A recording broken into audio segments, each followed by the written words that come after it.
Car Parking'e yeni bir güncelleme geldi. Bu videoda hem güncellemeyi tanıtacağım size hem de yeni güncellemede bilmediğiniz her şeyi göstereceğim. O yüzden güzel bir video olacak. Hazırsanız geçelim. Hiç uzatmadan geçiyorum. İlk olarak güncellemede arka plan değişti. Yeni bir gaz istasyonu var mıydı bilmiyorum. Bu bina değişti. Bu bina hatırladığınız üzere griydi, artık burayı ahşap görünüm yapmışlar. Hemen içine doğru bir geçelim. İç kısmında da birkaç tane değişiklik var. Çok gözüme çarpmıyor. Çok dikkat ederek bakmadım ama birkaç tane değişiklik yapmışlar buraya da. Lobi değişmiş. Lobinin dışında lobide görünen arabaların görünümü de değişmiş. Mesela bakın, satın almaya geldiniz. Böyle açık renkli arabalara bakarsanız farklı bir grafik kalitesinin olduğunu görürsünüz. Bak bu şekilde. Şöyle görüyorsun. Arabaların görünümleri değişmiş. Bak en belirgin bunda var mesela. Bak bu şekilde bir parlaklık elde edilmiş. Farklı değişik görünümler elde etmiş arabaya ama oyunda böyle gözükmüyor, bilginiz olsun. Güncelleme bir hafta sonra herkese gelir diye düşünüyorum çünkü daha yeni şeyleri bitiriyorlar. Şimdi yeni gelen güncellemelere farklı kıyafetler geldi, klana özel. Mesela bu erkek karakterde olduğu gibi. Erkek karakteri şapka kısmına geldiğiniz zaman bu şekilde bir şapka eklenmiş. Aynı şekilde kıyafet de eklenmiş. Mesela en son bu vardı. Şimdi bu gelmiş. Bir de klana bu gelmiş. Bu ikisini bedava alabiliyorsunuz bu arada, bilginiz olsun. Bu kıyafetler ne diye sorarsanız, Geleceğe Dönüş film vardı ya, hani şu araba vardı. O filmdeki karakterlerin kıyafetleri. Bak bu o profesörün, o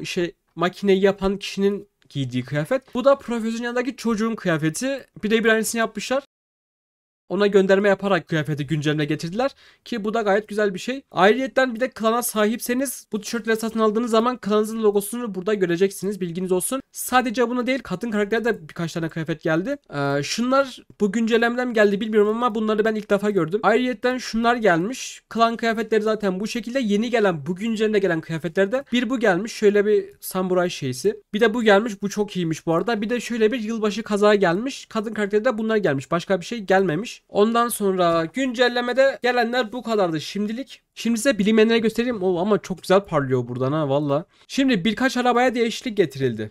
Tamam mı? En belirgini şu Mercedes Jeep'lerde oldu. Bu arabalara yeni body kitler geldi arkadaşlar. Bakın. Şu zaten vardı biliyorsunuz.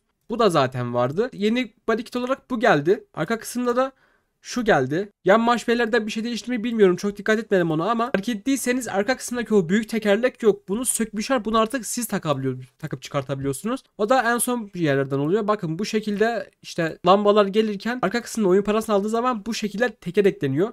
Bunu ister takabilir, ister bu şekilde sökebilirsiniz. Yeni bir güncellemeyle yeni bir özellik eklemişler buraya. Ve fark ettiyseniz stickerlar, duvardaki stickerlar biraz daha netleşmiş, biraz daha güzel olmuş. Arkada da şöyle bir araba var.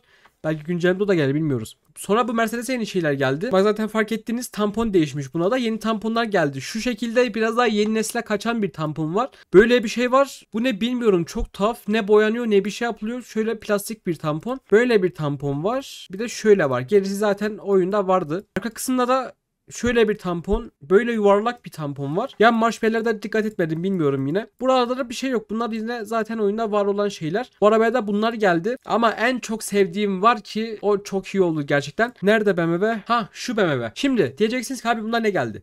Şu alttaki tabakayı görüyor musun? Bak tamponun altında bir tabaka var. Bunu artık sökebiliyoruz. Basıyorum hemen, bakın artık bunu bu şekilde sökebiliyoruz. Bu tabi arabayı satın aldıktan sonra da sökebilirsiniz. İlla burada atmanıza gerek yok. Bu alttaki şeyi kaldırdılar. Çok da güzel oldu. Artık arabalarınız daha hoş gözükecek. Yani bu da iyidir ama bunu daha çok tercih ederim. Bu daha hoş, daha şık duruyor. Bu BMW'de de bunu getirmişler. Bir de şöyle bir tampon var bunda. Nerede o? Bir de şöyle bir tampon var. Bu var mıydı bilmiyorum. Belki orijinalinde vardır ama bu da böyle bir araba. Bazı arabalarda da kapı açma animasyonu geldi. Mesela bunun gibi. Hatta bunlar çok fazla sıkıntı yaşayan olmuş. Bazılarında motor gözükmemiş. Bazılarında açılmamış ama düzeltmişlerdir diye umuyorum. Bakın bu şekilde arabada inebiliyoruz. Animasyonlu şekilde. Bagajını, kaputunu açabiliyoruz. Kaputunu açtığın zaman bazılarında motor gözükmemiş. Burayı boş görmüşler ama muhtemelen güncellemede düzelmiştir. Motoru detayı da bu şekilde bayağı detay yapmışlar bunda. Arka kısma geldiğimizde de tamam, onda da bu şekilde bagajı görebilirsiniz. Ve aynaları da değiştirmişler. Bakın karakterim ilerliyor. Aynada yansıyor. Emoji yapayım. Bak emoji de burada oynuyor. Bunu da görebilirsiniz. Kapıyı açtığın zaman da aynı oynadığı için normal olarak görüntü oynuyor. Bakın bu şekilde. Böyle bir özellik eklemişler. Bununla sınırlı değil tabii ki. Bir de eski Mercedes'e yeni bir body kit gelmiş.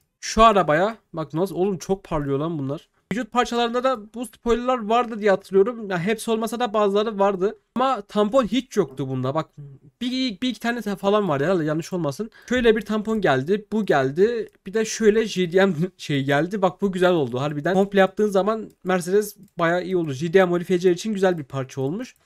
Burada bu şekilde body kitler geldi. Bununla da aynı şekilde kapı açma animasyonu da var. Bakın yine animasyonu şekilleniyorum. Yine bagajını, kaputunu açabiliyorum ve bu şekilde gözüküyor.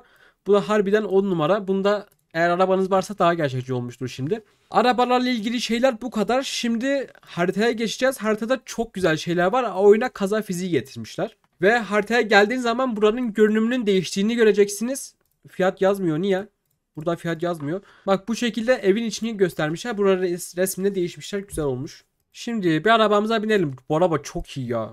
Harbiden. Kaza fiziğini göstermeden önce şuraya gelelim. Buranın garajını da göstereyim size. Bak şöyle bir girdim. Burayı siz kendi elinizle açıp kapatıyorsunuz. Buraya arabanızı park ediyorsunuz ve içeride bir keyif alanı görüyorsunuz. Bak yanda spor salonu, işte önde televizyon vesaire. Bunu bu şekilde görebilirsiniz. Şimdi kaza fiziğine geçelim. Kaza fiziğini biraz daha oynamışlar. Biraz daha güzel hale gelmiş. Mesela şuraya bir çarptım. Hop çarptım mesela. Eskisi gibi öyle göçme değil de biraz daha gerçekçi hale getirmişler. Cam kırılmalar olmuş.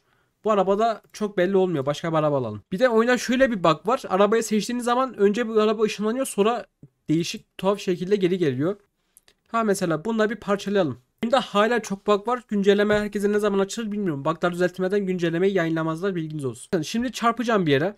Bakın biraz daha gerçekçi parçalanıyor. Biraz daha kırılmalar meydana geliyor. Bak gördünüz mü? Tampon kırılmış, farlar kırılmış.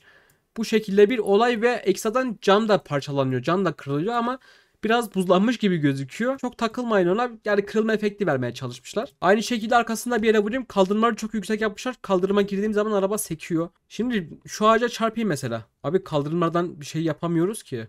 Nereye çarpsam? Bir yere çarpsam. Şu ilerideki bir yere çarpayım. Ha, geldim. Çarptım direğe. Lan niye parçalamıyor bu? Çarptım ve kırılmayı görüyorsunuz. Biraz daha parçalanıyor. Gerçek anlamda parçalanıyor. Bakın parçalanmış. Boyası kalkmış. Böyle bir görüntü de vermişler. Bunda da birkaç oynama yapmışlar. Biraz daha güzel olmuş. Arabanız daha hassas bu arada. Daha şey gözüküyor. Bak bak görüyor musun bak.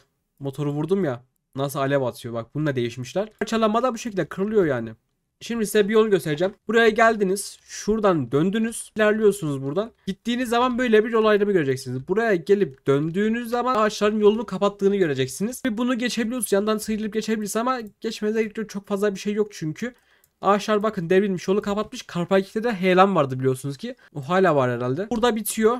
Buradan sonrası da böyle dağ bayır çıkamıyorsunuz bir yere. Mahsur kalıyorsunuz. O yüzden gerek yok. Böyle bir kapatma yöntemi bulmuşlar. Şimdi son yerimize gidiyoruz. Son göstereceğim şey var. Ondan sonra video bitiyor. Kaleye gideceğiz. Kalede gördüğüm güzel detaylar da var. Bak kaleye geldik. Araba hasar aldı ya. Kaleye geldik. Şöyle. Kalenin içine girdiğin zaman bizi meşaleler karşılıyor. Bu meşaleler de bu şekilde alevli halde oluyor. Yani Carpack'te böyle bir ateş yok bildiğiniz gibi. Artık eklemişler. Bu da Carpack'te bir ilk. Gece aydınlatıyor mu diye sorarsanız evet aydınlatıyor. Yani belli oluyor, bak biraz daha net görüyorsunuz. Gece olduğu zaman da işe yarıyor ufak tefek. Güncelleme bu şekildeydi. Başka da bir şey gelmemiş eğer. Ha bir de şöyle bir şey var ha. Bunu da göstereyim de. Direksiyonu aldığınız zaman araba kısmına geldiğinizde hızlı adaptif direksiyon var. Bu biraz daha hissiyatınızı güçleştiriyor. Yani direksiyonu ne tarafa çevirirseniz biraz daha araba hızlı tepki veriyor. Ona göre tepki veriyor.